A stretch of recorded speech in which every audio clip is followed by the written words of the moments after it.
This afternoon I'm delighted to be joined by Luthman at the Morningstar Conference from Trust. Today you were talking about, you identified three of tomorrow's biggest themes for investors, which were pharmaceuticals, resources and the global readjustment of currency and wages. Now today we're just going to very briefly go over why you think they're so key for investors.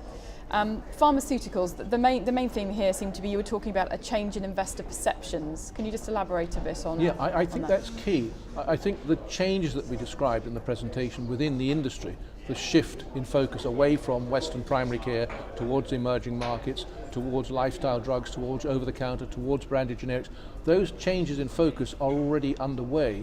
What is not yet underway to any significant extent is a transition or transformation of investor perceptions.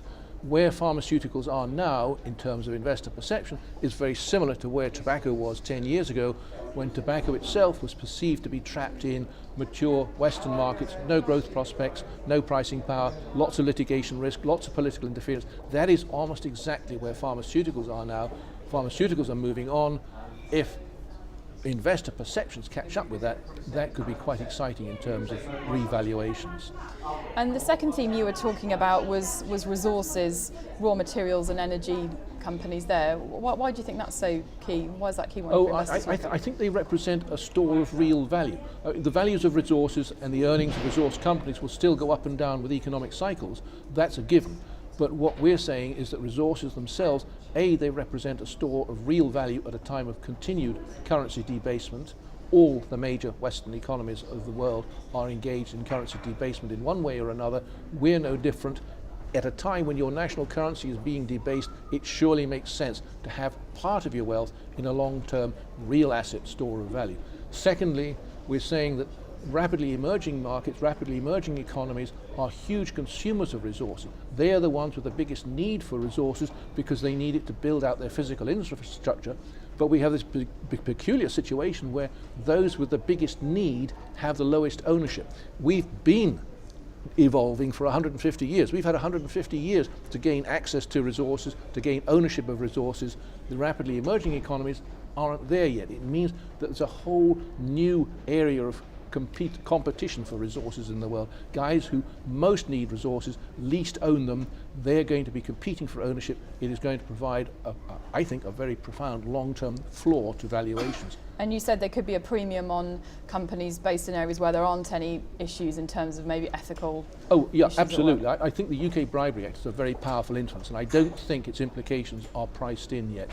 I think what we will see is amongst all major UK multinationals, but particularly in resource companies, that certain areas of the world will become no-go areas. The risks of doing business just will not be worth it. If you're going to take the risk of going to jail on behalf of your shareholders, I think most directors are going to say no thank you.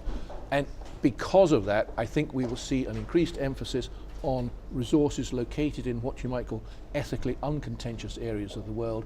And in addition, I think institutions themselves who are sensitive now to this kind of issue will tend to attach a premium valuation to resource companies who are themselves deriving their resources from ethically uncontentious areas of the world.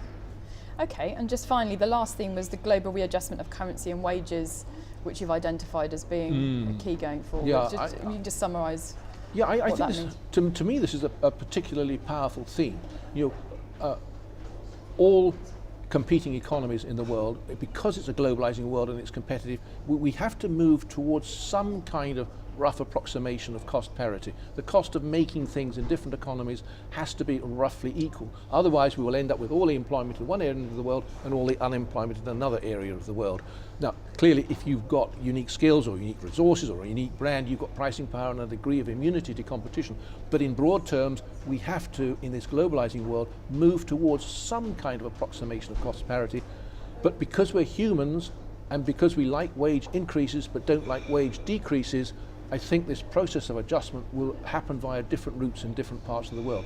In high-cost economies of the world, I don't think it's appropriate for governments to say to their populace, ladies and gentlemen, we operate in a competitive world, it's a globalized world, and in order to compete effectively, you're all going to have to take a 25% wage cut.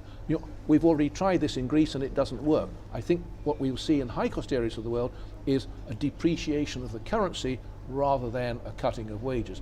Conversely, in low-cost areas of the world, I think what we'll see, instead of currency appreciation, which is basically big yawn, if you're working on the minimum wage in China and somebody tells you the renminbi's gone up by 15%, yeah, like big deal. Whereas if you say your minimum wage has gone up by 15%, that is a very different kettle of fish altogether. All of a sudden you feel richer, you feel like spending more. In addition to that, China has committed itself in its current 5-year program, which happens to be the 12th 5-year program that started last year. It's committed itself to expanding domestic consumption, to boosting consumer spending.